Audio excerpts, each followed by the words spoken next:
Albi, sa célèbre cathédrale et sa prestigieuse école des mines, d'où sortent chaque année 200 ingénieurs généralistes, des ingénieurs plus que jamais impliqués dans les questions de santé et sécurité au travail. L'histoire des écoles des mines s'est construite autour de ces notions.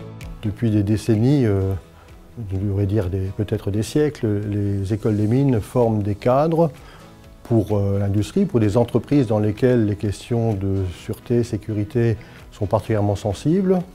Puis elles forment des cadres aussi pour les services de l'État qui sont en charge de ces questions de sécurité dans le domaine des mines d'abord, puis des carrières, du nucléaire, puis de l'industrie en général.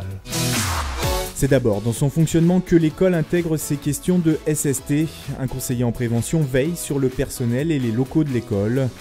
Ici, c'est un exercice de sécurité incendie. Et là, c'est l'inspection d'une nouvelle machine avant sa mise en route.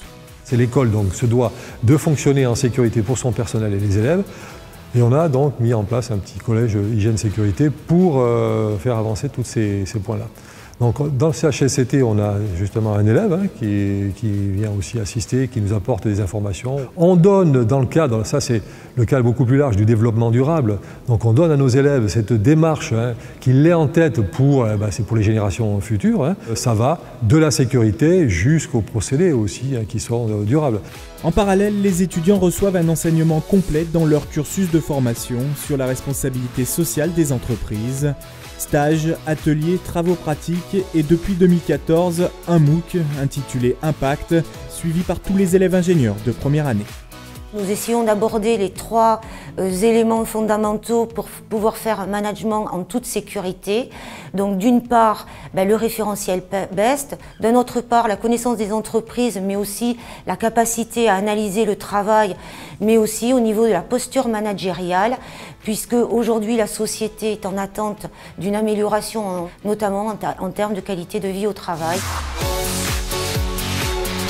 Mais l'école va encore plus loin en incitant ses élèves à s'engager dans des activités extrascolaires, toujours en lien avec la RSE et plus largement le développement durable. Ça va de la prévention contre les conduites addictives au potager cultivé par et pour les élèves, en passant par des parrainages de lycéens scolarisés en zone d'éducation prioritaire. Parce que ça développe d'autres capacités qui ne sont pas forcément développées à l'école. Comme l'aspect humain, par exemple, faire une association sportive, ça permet d'apprendre l'esprit d'équipe, mais aussi motiver une équipe. Bien sûr, ça on peut l'apprendre à l'école, mais on peut aussi l'apprendre à travers le sport, les associations.